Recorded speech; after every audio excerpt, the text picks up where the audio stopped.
Hello, I'm very glad to see you on our second Brussels Laser Talk meeting. And today we will discuss, and our discussion will be structured around light, time, and the exchange or collaboration between art and science. We have wonderful panelists with us. This is Ulrike KUCHNER, Paul MALONE, RIEL, and it will be moderated by Edith Doove.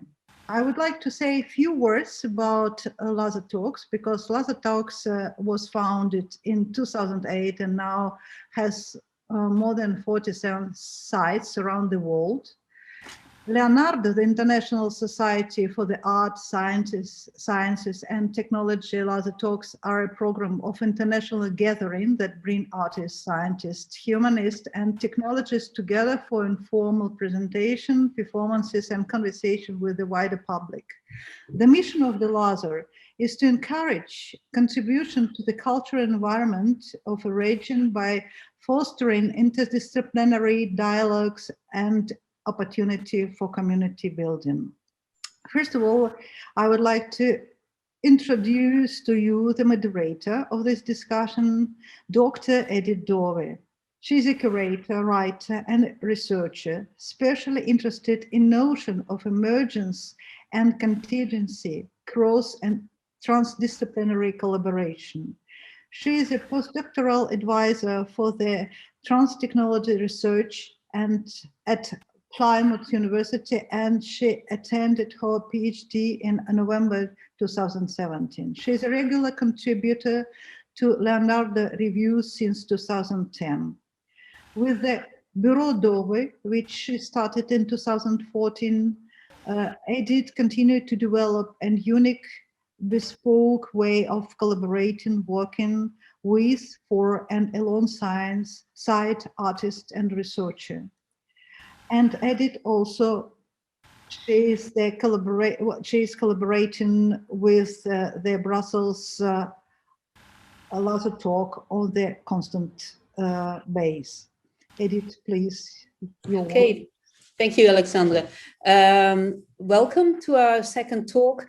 As Alexandra said, the theme for our conversation tonight is light, time, and the exchange or collaboration between art and science. A mouthful, and we discussed this with two artists and a scientist, although we could also say two scientists and an artist, depending on how we define two of them. And it's this, the question of identity will just certainly be a fluid one, as will possibly that of light and time that play an important role in all of their practices, which will lead us to discuss, amongst others, astrophysics, which I'm really excited about. But we start with Els van Riel. You live and work in Brussels, but at the moment you are in Finland. You studied photo and cinematography and worked as a photographer, editor and producer for various photo, film, video and theatre productions. Your films, videos and installations explore the impact of detailed changes in moment, movement, matter, light and perception. With links to the tradition of structural filmmaking, your work explores the basic elements of cinema, time and light, and develop a form for new aesthetic pleasure, bypassing any symbolism and narrativity. In view of tonight's theme, I want to concentrate on your 16mm film Fugue. We're going to put a link into the conversation so that viewers who don't know this film can watch it online later on. Fugue is, or a Light's Travelogue from 2017, as you call it, an invitation to reach towards the essence of light. You explore the diverse mechanisms of light as a physical and optical effect in its specificity and materiality, in an attempt to come to, as you say, a sensible insight. You've constructed a very layered film that consists of images associated with the history of the science of light, and then reprojected and refilmed these films again, and repeated this process over and over again by adding a potentially infinite number of layers. It's a beautiful film, and Loredana Bianconi, who wrote a text on it, mentions in this text that spatialization cannot be other than time, and temporalization can thus not be other than space. A history of light must therefore be light itself. Light makes history. As a filmmaker, light is obviously an important element in your work, if only for the projection of it. And that's also something that Loredana says, that in the end, it works. You work with two models, a history of light via personalities such as Niels Bohr and many others that you can maybe comment on, and another model in which light of history is shown via the projection of the film, or light as illumination, which leads to the element of the enlightened or Freemasons and the all-seeing eye that figures frequently in your film. So can you tell us more about how and why you started this research? And did you indeed reach the insight you were looking for? And if you want to, you can share your screen to show it. It's thank you for being there. Thank you for doing this conversation. I studied photography and cinematography back in the 80s. So then you learn with cameras, you learn how to edit films, and you learn how to make a living out of it. But then the more I worked for other people and in different situations, the more I started rethinking what these tools are, what optical instruments are, how the history of these instruments came to be, how a camera came out of scientific research, microscopes, telescopes, all kinds of scopes, and about cinematography. I went back to Muybridge, and the first people who started making moving images was also scientific research. It was about how can a horse fly? No, does a horse fly? Was one of the questions. So they wanted to record the movement of the horse to see if it does not touch the ground at some points of the movement of the legs. So cameras and all the optical devices that we use to make photography and film, thanks its being, its existence, to the scientists.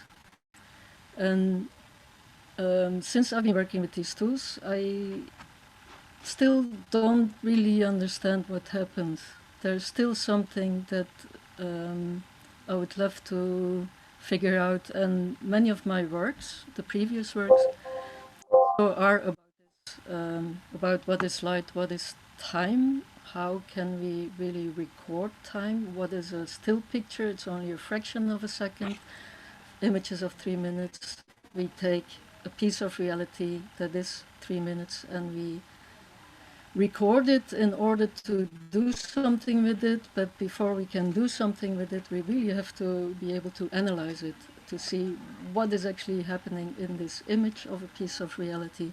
So I think it's very much linked to science. Like, I have many questions to ask scientists also about the subject.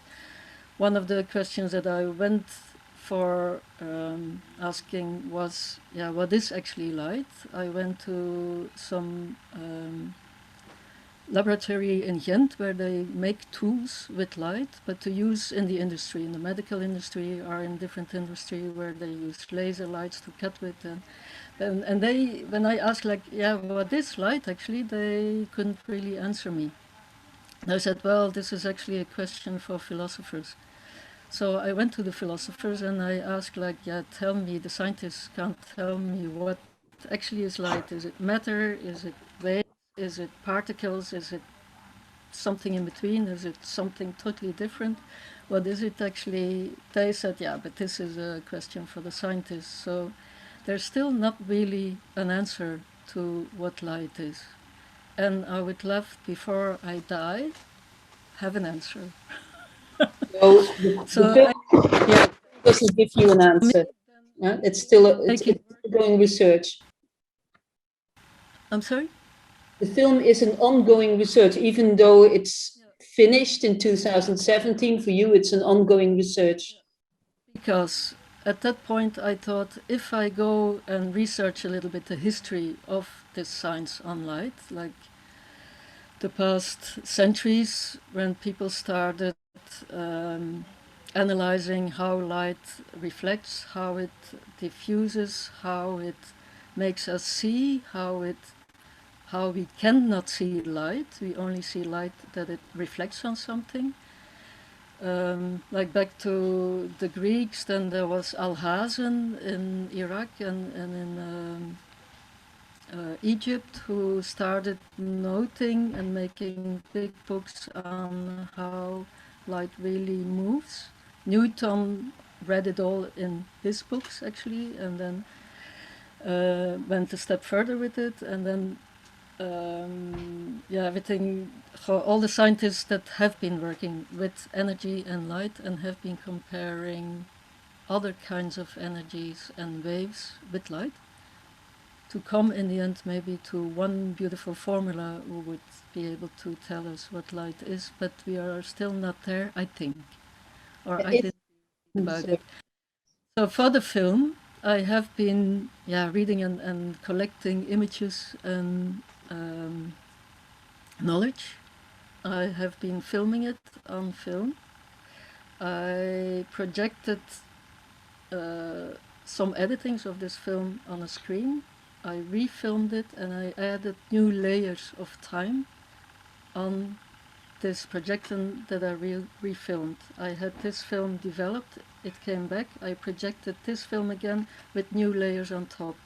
And so I kept on adding new layers, a bit chronologically. So I added new layers in time. In the end, there are images of CERN that I added to it. And the idea was, like, if I keep on adding knowledge on top of each other, maybe in the end I come to some deus ex machina, like finally there's the light and I understand it. Unfortunately, I'm not there yet, so I continue. Yeah, but that's maybe also the intriguing bit about it, that there's this constant play between double meanings of light, enlightenment, the light of the projector. So in that sense, it's sort of an ongoing research and play with it as well. Can you just briefly also maybe comment on this reference to the Freemasons that you make? It's not me who made this reference. Is that the interpretation of Loredana? It's not Loredana who wrote it. She did translation. Oh, sorry. Yeah. Okay, I misunderstood that. And do you agree with that interpretation? Or? I was surprised, but then of course I know where it comes from. It's these images that they used and like icons of light that they used in their language.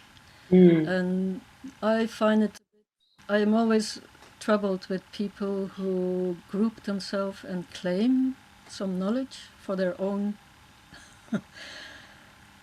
I guess wonderful meetings to talk about things. So I don't want to claim anything. And I was surprised to read about this, that it came out of this film without really me wanting this.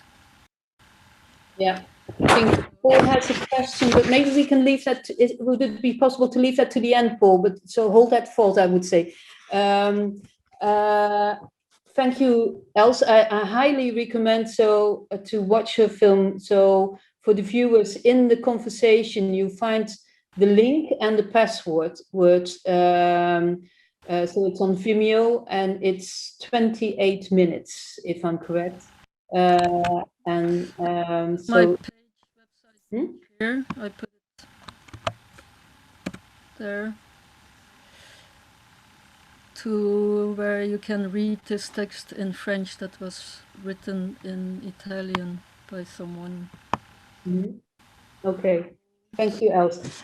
We're going to move over to astrophysics for the moment, and then at the end we'll have some time to ask each other questions or answer questions of the audience if there are any. Ulrike and Paul, you collaborate on the project Alliatori Whispers, but let's first talk about your separate practices. So Ulrike, you are at the moment in Vienna, where you studied simultaneously astrophysics at the university, as well as fine arts and painting at the University of Applied Arts. So that's quite an extraordinary combination. You were born and raised in Vienna, and today, after Masters and Ph.D. degrees that have taken you to Australia, Chile, the US, and Germany, you are an astronomer as well as a visual artist, normally based in the UK, where you work as a post-doctoral researcher for the University of Nottingham.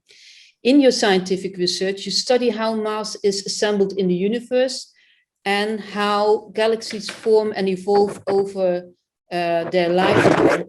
As an artist, you operate where art, culture, and science intersect, using both backgrounds to find or reject interdisciplinary answers to overarching questions. And I'm just going to go to another screen because I found on your website also a bit, but that's didn't come up in scientifically, I use observational data from space and ground-based telescopes to answer questions about the behavior of galaxies in massive galaxy clusters. For my artwork, I modify the data visually with printing and painting techniques. So, Ulrike, quite excited about your work as well. But first, as an astrophysicist, are you able to answer Elsa's quest for the essence of light? Thank you, first of all. Thank you very much for having me. And this is a tricky question, but my response to Elsa's film, which I watched and recommend everyone watches it. So I think what becomes really obvious is that the answer to the essence of light is deeply personal to Els. But really what I can say is that it is unintuitive to all of us, even people that study it and work with it. So the movie feels like an explosion of associations to light from a very personal point of view, and from the perspective of human. And there's also a sound that I couldn't really place when we talk about light, but maybe that's a question for Els to answer. I'm also grateful for the periods of darkness in that movie because it's such an explosion. And so this countdown that is always intersecting in the movie is really, I appreciate that. It shows me that the next avalanche is coming. Light defines itself really in relation to the context where you ask the question. And so I think this is obvious also in the movie. So there are many definitions of light, and each one is meaningful only by relation to the context in which you ask it. And so we all know that, you know, you can have the definition that refers to waves and one that refers to particles. And so I think for this audience, and for this conversation, it's probably good to say that kind of similar to human actions, really, light is, the question for your essence of light is related to the context in which you ask it. So if you isolate it from its context, you will have difficulties finding an answer. So the context gives the meaning to what we think and do. I think in writing, this is called a rhetorical situation. So it's the surroundings associated with the phenomena that help to explain the phenomena. And so for most of us, light really defines our reality. For those of us that can see, light is the most defining characteristic really of reality, because we see everything, because light is bouncing off of the surface of objects, or bends around or diffracts around objects. And then in addition, there's also this biological phenomenon where it hits our eyes and, you know, our brain interprets that signal. So there is no one answer, and it's a multi-layered approach. So another way of looking at it is that it could be a subject of transdisciplinary research. You know, you have to take the complexity of this into account. Every solution to this problem will be approved by some stakeholders and disapproved by others. So you can search and try to find answers for a very long time. And I like your approach of asking different people from different backgrounds that all have their own approach to it. Every definition or framing of the problem also defines kind of the possible solutions that you will get, which is what transdisciplinary research really is. So for me, light is the material that I work with. So I'm an observational astronomer, although I do work with simulations as well. And maybe it is useful to share. Yeah. And so I can try to do that now.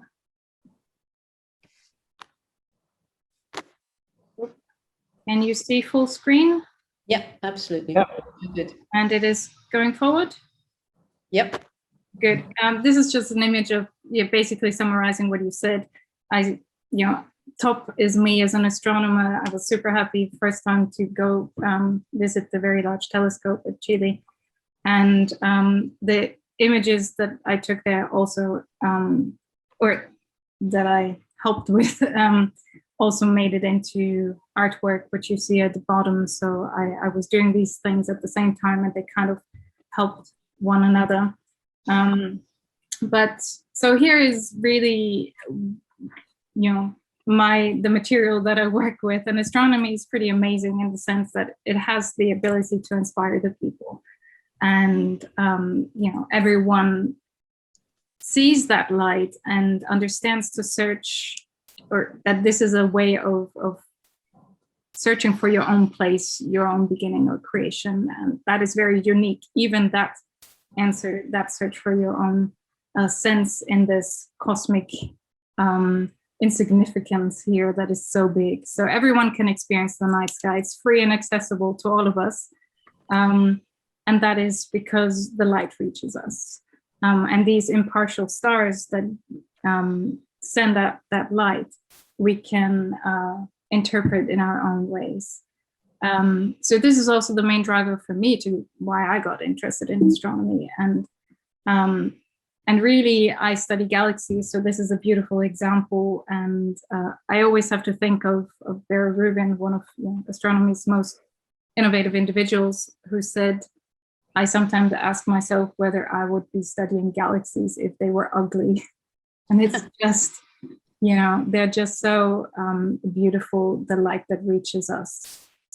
They are a very dynamic place. So the universe is something where change can happen from time scales of a few seconds to billions of years. And, Stephen Hawking said there is nothing older or bigger than the universe. And that is quite true. And so I try to follow how galaxies evolve over the lifetime, which is billions and billions of years. And we can only do that because of the finite speed of light, which is this amazing aspect of light. Mm-hmm.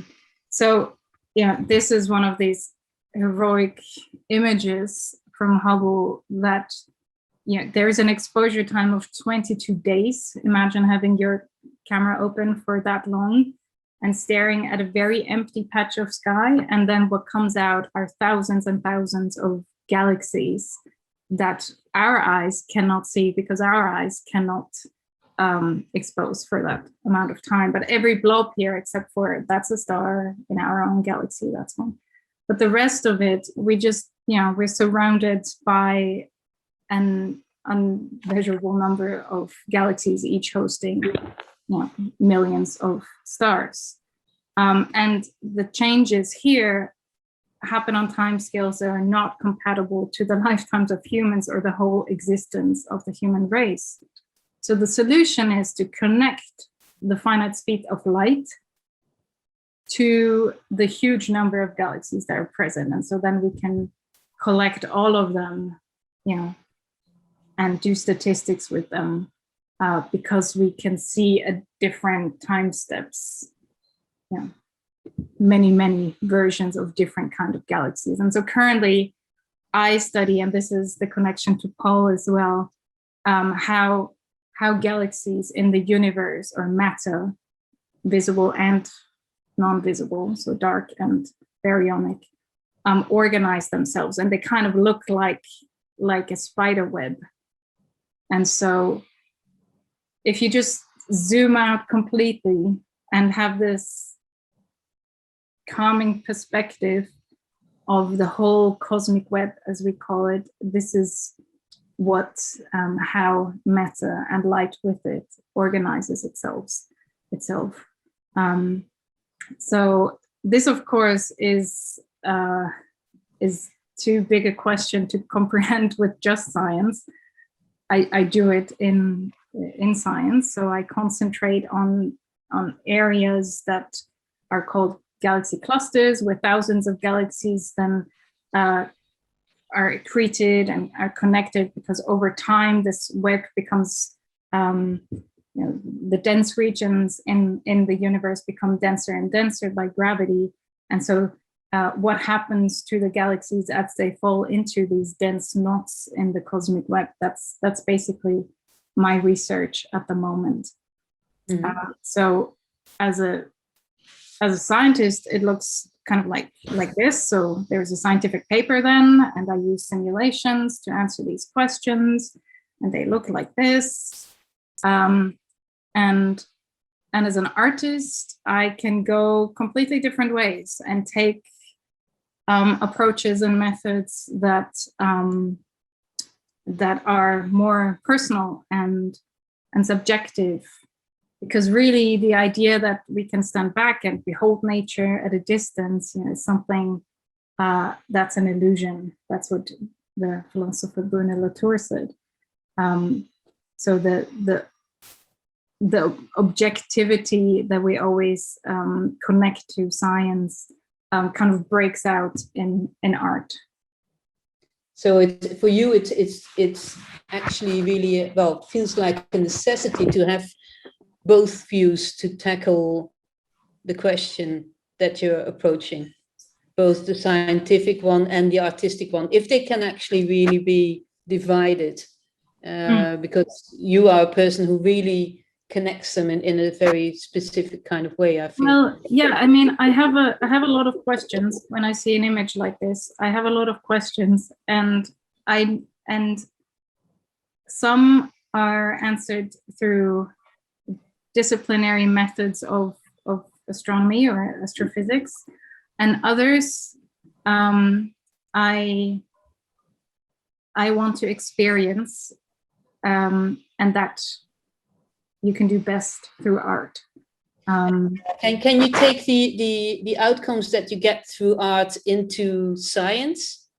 Because you can take science into art, that's sort of clear, but can you go the other way?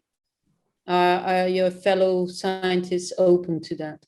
Yeah, so this is an excellent question, and one that I am kind of dealing with now more and more as I'm joining other scientists in their practice, and also I'm approaching this now from a research point of view, how art science collaborations work and don't work, because very, very often they don't work. And we are left with misunderstandings and disappointments, really. So I think that because of our ways of teaching and learning in disciplines, we know very little of, as an artist, of the science, how they work, and as a scientist, how the arts work. And so there is definitely value for art in science, as there is vice versa, but there is very little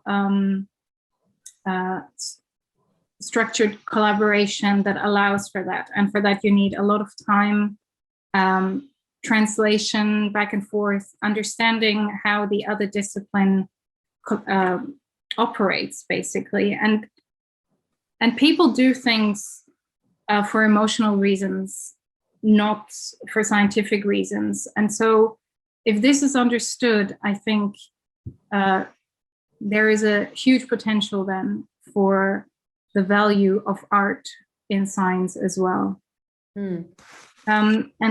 And you said, how does it work for me personally? Well, you know, I can share examples where this one here, for example, I was working with this data in science, and then I made art with it as well. So this has really helped me personally, but I was kind of collaborating with myself, and I didn't have to explain myself, you know, and I understood. At the moment where two people or a whole group of people work together, even if it's in the same discipline, yeah, you need a lot more explanation and time and understanding of your own biases, etc. So my work with Paul now has you know, because we are bouncing things back and forth, has, for the first time, I guess, allowed me to really step back, and I valued as a scientist the things that I made as an artist. So it was really quite an aha moment, but I believe we'll be talking about that later as well. Yeah, so maybe we'll talk about Paul then. You are an artist who has studied at Reading University and Royal College of Art. You've always been interested in how the physical world comes to be, how it originates, and what is its relationship to consciousness. In pursuing this research, you have explored many historic lost and forgotten theories of science and natural philosophy, especially so in astrophysics. And Alexandra called you a bit of an encyclopedia.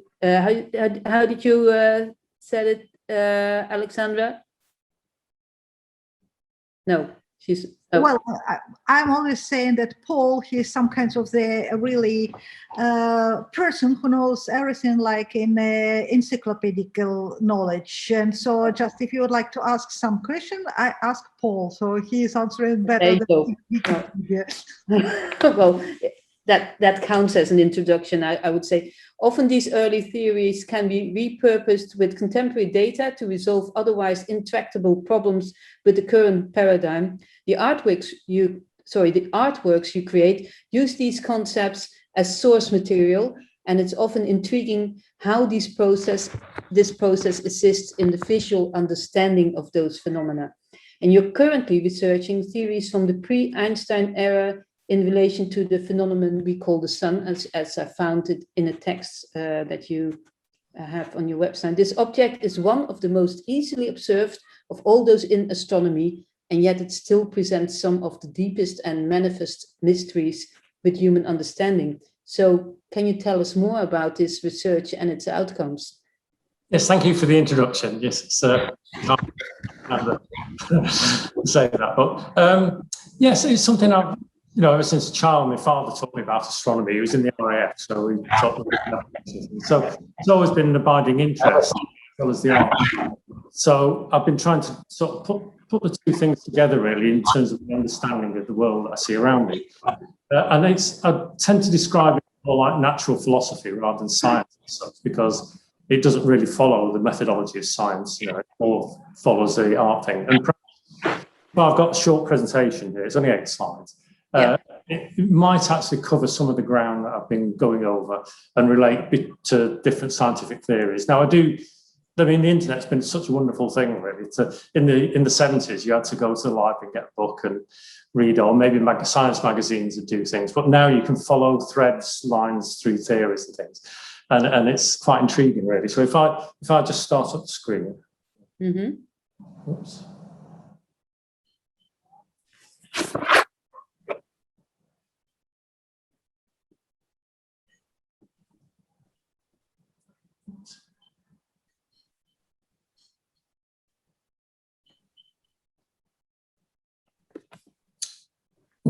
might have to do that.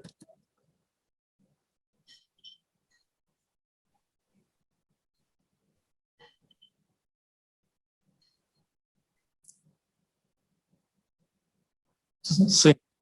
Yeah, weird. Well, we can see the image, so. Yeah, this is kind of annoying. I'm pressing F5. Oops. Maybe I'll start it from scratch.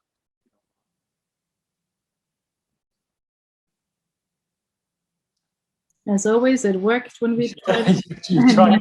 Oh, wait a minute. I think It's out, the audience, but. There we are. No, it was running. My mistake. So I usually use this image to start off my talk. I do talks around the country for different people, and I did it with Alex in St. Petersburg one time. And these tend to be, this particular talk is about the role of electricity or electrodynamics in astronomy. And this is a great picture. It's a woodcut from 1591. And it shows all the things that nowadays we're finding out about thunderstorms and things, like upward lightning, like blue jets and elves and all this kind of thing that have only really been discovered lately. And on the left-hand side, you can see lightning coming out of a clear blue sky. You can see the stars there. So in a way, this is an inspiration that sometimes these old phenomena that you see can actually be understood with more contemporary kind of theories. This is one of the early things that I did when I was at the Royal College, and it's the only student photograph on this. But I like the idea of physical objects that, say, have been pulled from one domain into another. And so these were a series of objects that I did, where you'd imagine an object being pulled through a mirror. So it'd have all the silvering on the surface on it. And this quite often, and you'll see this in the other works I'm going to show, is that I quite often use discarded materials, things that you find in skips or from do-it-yourself shops, things like that. They're kind of like in the early English metaphysical poets, they would call them conceits. So that you start with a dewdrop or something, and then you see the whole universe reflected in that one tiny object. So this was a series that I did on pulling things through mirrors, and you can't see on the floor there, there's sort of broken glass that viewers would have to go on. In the 80s then, I started doing things. I got a studio in an old school, and this is a it's great for taking photos. And if you look on the top right, that's what they call a gauge diagram, one of Richard Feynman's gauge diagrams of virtuality, of particles that come out of the vacuum, disappear. And this was all the rage in the 80s with the advent of Big Bang theory, really, in that subatomic theory and astronomy were coming together in that kind of unfolding things. And at the same time as well, there was an interest in holography. And so I was trying to make sculptures. I did sculpture at the Royal College, by the way, that were like four-dimensional, if you like. So they would be a three-dimensional object. But I don't know if you can see in the little panels in here, these are Islamic patterns that are on the side. But there's diffraction foil, and so they were flashing different colours to you, rainbow colours, as you actually walk around them. And it looked as if they were actually made of this, reflective colour inside. And the object on the right is, you can see tiny little stars of colour there, and these were just thin strips of diffraction foil that I put on. And actually, these are made out of tiles, but in that instance, I'd actually mechanically type them with a mechanical typewriter in ones and nothings. So it was an early example of a computer. If you like, there's 4,800 tiles on that. So I was kind of interested in how computers were kind of integrated. But the profile of these, if you were to look down on them, would be that gauge diagram that is up there on the right-hand side. So they're basically coming from nothing and disappearing back into nothing again. There's one from 2084 that I did in a show set up called Astrolab, and it's called Stars into Pixels, Pixels into Stars. The way astronomers break down their images into pixels, process them on computers, and then reintegrate them again. I know that photograph of a black hole that was doing the rounds a couple of years ago, an orange donut. It was only 18 pixels, I think, and then there's lots of smoothing going on in the process to get that image. So this was on the left-hand side. You can see it was actually a broken ladder that I found that could emulate the Herschel's 40-foot telescope. And then against it, there was Melonex, that mirror Melonex stuff that you can get. That again, I found in the skip. And projecting onto it are 2 projectors that my wife had had in the Venice Biennale for 6 months. And the chips inside had burnt out and made all these pixels. They were useless for any other thing, but I thought they'd make a great thing to reflect off the Melonex. Then I could make my own galaxies and things reflected onto the wall. This is from 2018. I became more interested in Walter Ritchie's light ballistic theory, or charge theory, and I think I was to Elsa about it. That circle that you can see on the right-hand side could be a subatomic particle or a star or a galaxy. They each absorb photons. These would be infrared photons through the poles, through centrifugal force at the outside at the equator.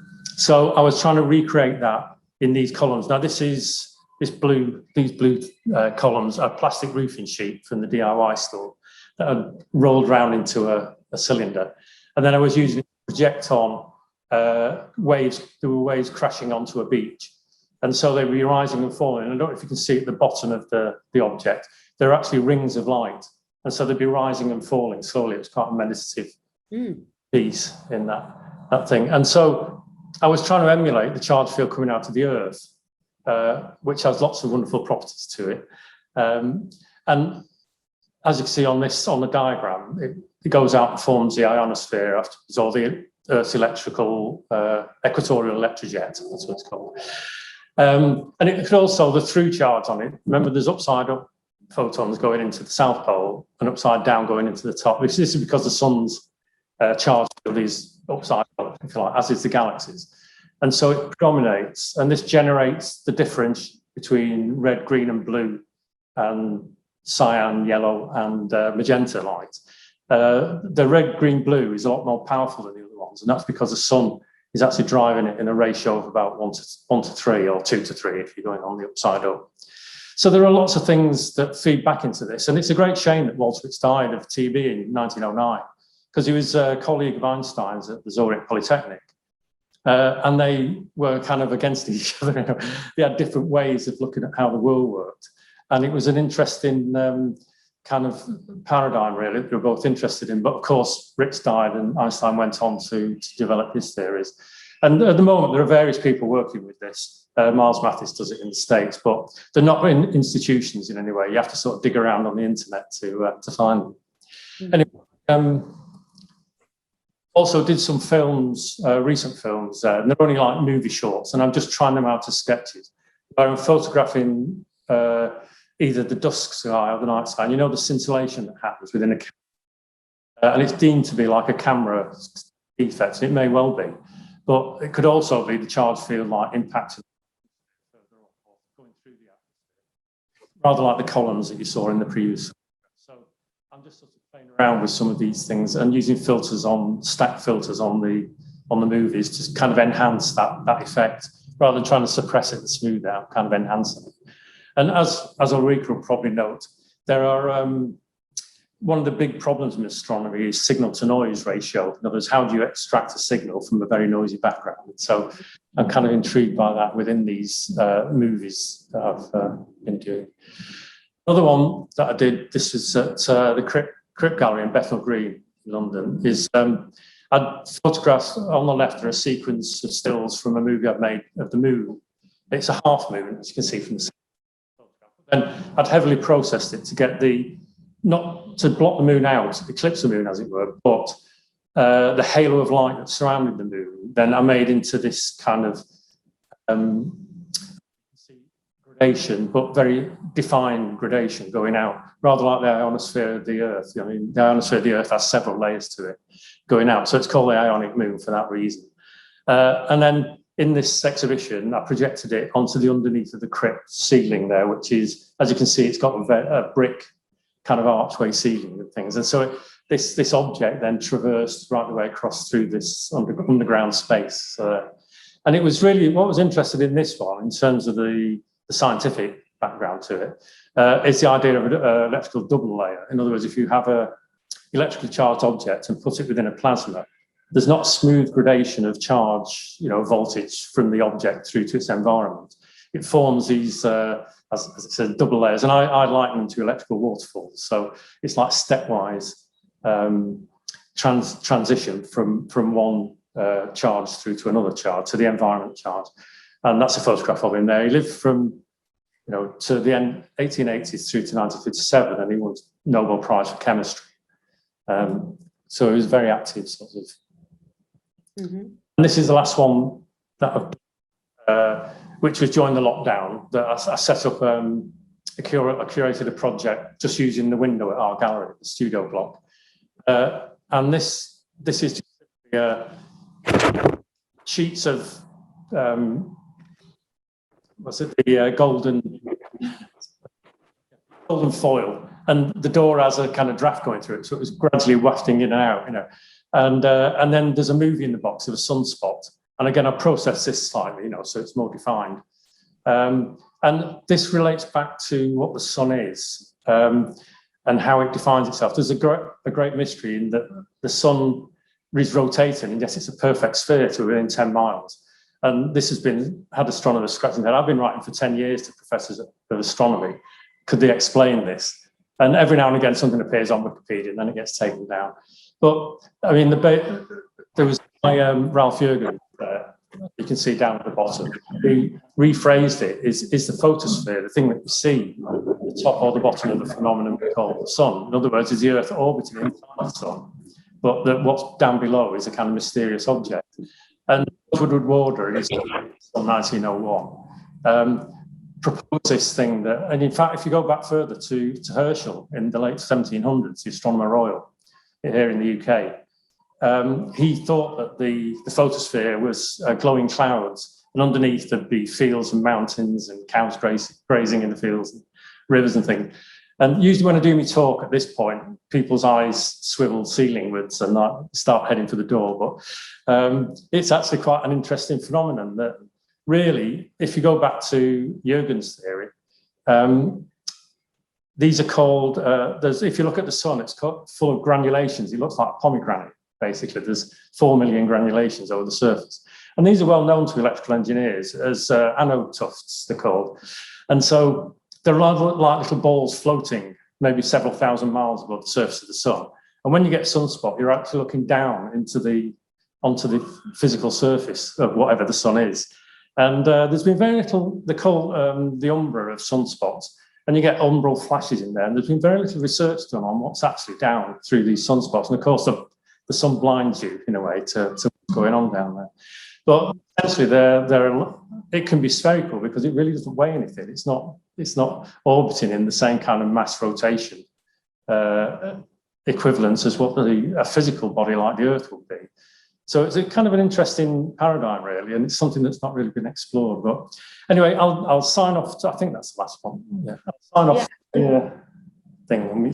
Thanks, Paul. That's really intriguing. I mean, as I said before we came together, this is really sort of a start of much longer conversations, clearly. But I want to end before we hopefully have still a little bit of time to answer some questions amongst each other and maybe of the audience about and talk about your collaborative project, Alliatori Whispers, which we could maybe call a fully integrated art science project.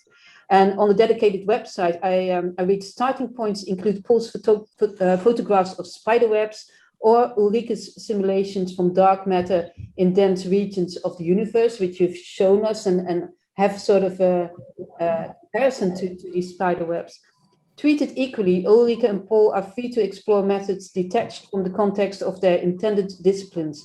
Ulrike and Paul thus explore the way that patterns and models interact stripped from the disciplinary context. I'm trying not to read quickly for our translator. Proposing by example and inviting reciprocation, I'm very sorry, leaves open the door to the potential for error and misunderstanding, which I love. This is the playful spirit of the Alliatori. So discuss it, please, Paul and Ulrike. How does this work for you? And sorry if I could just because just say from my... I think, sorry, Paul, I think it's exactly this playfulness that you have in your collaboration that links back to Elsa's film as well, where she makes layers and layers and layers and just keeps on going with. And as said, although the film is made in 2017, I'm sure she could just continue with it. So, and the way that you talk about your research and Ulrike talks about her research, these are ongoing things. But go ahead. What did you want to say, Paul? Oh, absolutely, yeah. I found it very interesting to be working with Ulrike because it sent me back to look at some of the things I've been doing, and maybe old projects that I thought I can't pursue this anymore. It's actually been very helpful. Mm-hmm. How it started, really, it was just a call on Curator Space, I think, one of these places you can sign up to where they match people together. And so we really didn't know each other before. We were hooked up by Francesca at the Creative Reactions, I think it's called the project. And so we didn't quite know how to approach this project, but I had been interested in that kind of Alliatori things. That we were thinking of a title for it, and I was interested in Luta Slorski's Venetian Games, that he did, the musical thing, where instrumentalists within an orchestra can do chants, phrases and things, and then it comes together in an unpredictable kind of way. And I thought with Ulrike's methodology that she has with using the points on a chart, if you like, or on a diagram, and then letting the computer sort of bring them together. I thought that would be interesting to start off with something where the filaments are already in existence, like in the spider's web, and then you could try and see whether they come together in her program, just using the little balls of dew. Yeah. Well, maybe Ulrike can comment on that. Yeah, okay. It's a good idea to back up a little bit. I think when we first met online, everything, we just talked about our interests and our common interests, and it was clear that the cosmic web is something that we were both curious about, and mistakes and errors and just being allowed to make them. So actually my master's thesis in art was already called Measuring Mistakes, and I was always really fascinated by mistakes that are made by instruments and by humans alike, and how we're trying to, in the sciences, get rid of all of these artifacts and step away and have it remove all the instrumental errors and biases from the images. But in the artwork, we were always fascinated by them, showcasing them, highlighting, and really with pleasure make mistakes.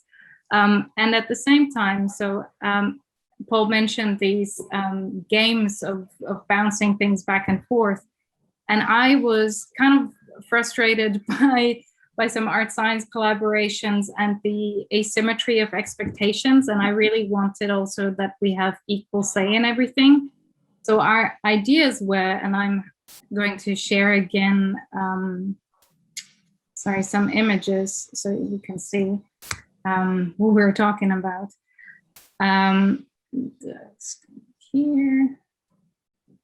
So I showed you cosmic web images. So Paul had these photographs of spider webs that he made.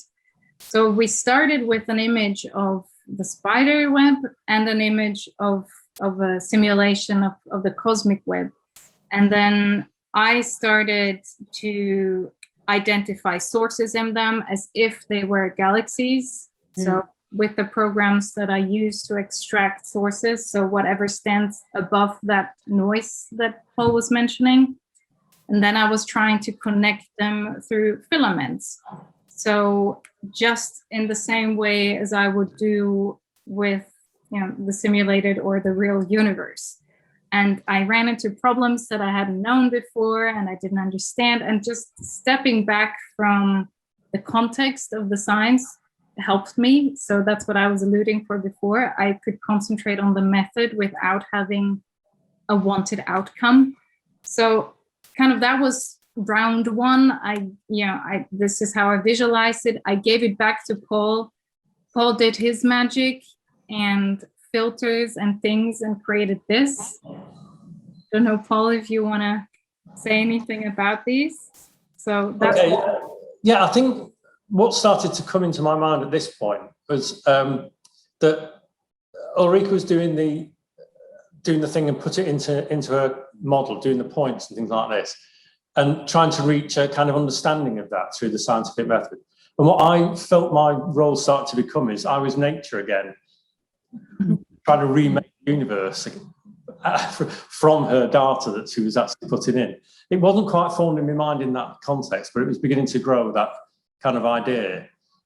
Also using some of the, the movie stills that I showed you earlier of the scintillation of the sky, using some of the techniques that I used in those movies to kind of concentrate cells, if you like, so that they've got sharp edges and do all sorts of things. So it started to become quite an interesting.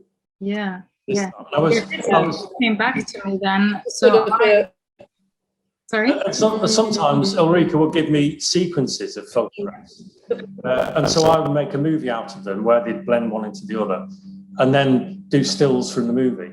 So that was the cycle that we were going through. Yeah. Sorry, Paul. I'm aware that we're running slightly out of time, and I just would like to briefly go back and make the connecting about the sound of Elle's film while we're still looking at yeah. Sure. Shall I continue showing you the? Yeah. Please continue, and maybe Else can in the meantime say something about the sound of the film. It's actually when I was doing this filming and refilming and rewinding and filming again and putting new film in, I did a lot of winding of film on another reel, so it projects to the end and I had to rewind it all the time, just manually with a little rewinder.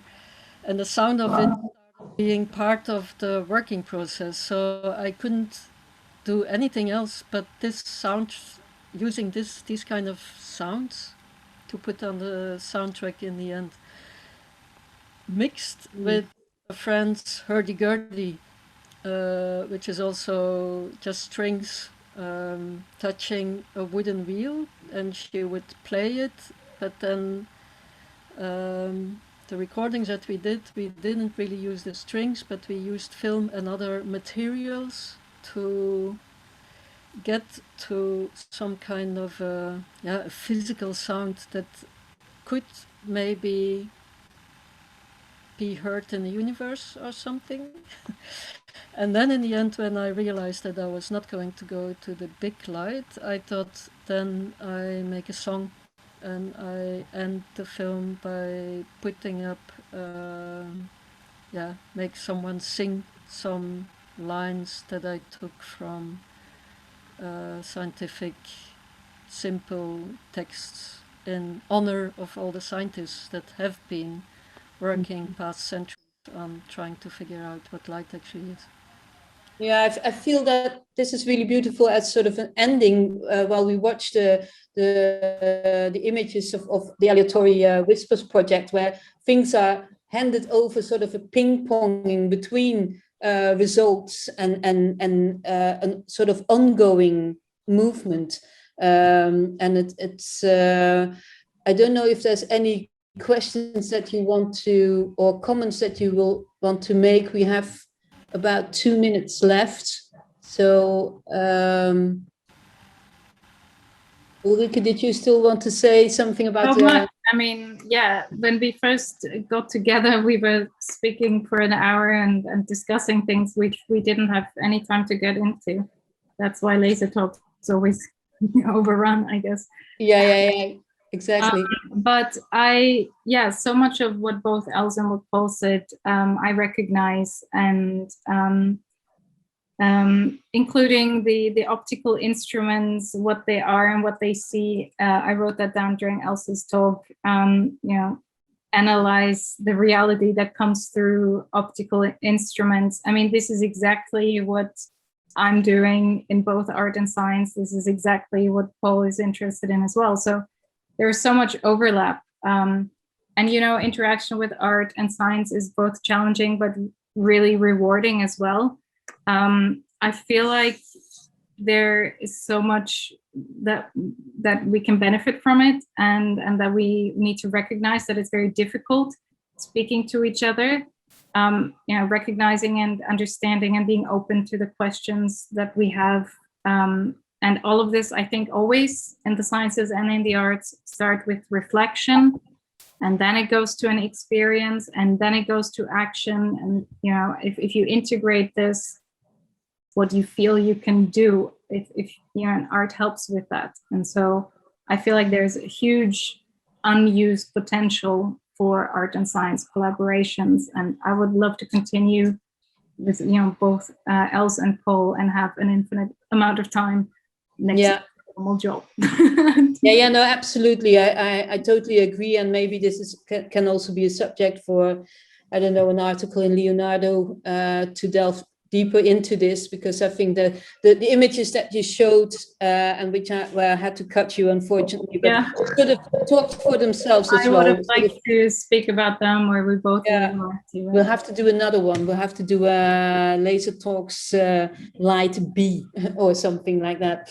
But anyway, for me, they sort of also talked for themselves and how they moved from the spider webs to the galaxy, and actually also this exchange between fact and fiction in the end, which is also definitely the case in the film of Els. So maybe one thing that I can say is that I had a huge aha moment at one point when I was processing one of the things that Paul bounced back to me, and I couldn't remember if the starting point was the scientific simulation or, you know, the artistic photograph of Paul. And at that point, where it just merged and blurred all into one, it's like, that's great. Wow.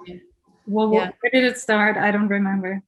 Yeah, no, that's what I meant in the beginning also, where you say, well, the art is sometimes necessary to be able to say something about the scientific, I guess. So, but thank you very much for your contributions. And as said, we should see this as a start of a conversation rather than a fixed kind of thing. We get really nice comments in the conversation from Danielle, from Leonardo. Incredible research. Thank you for sharing this with the world. And Daniel van der Nissen, very interesting talk. Thanks a lot, all of you. So hope to see you next time. And in RIEL for once. Thank you. Thank you. Bye-bye.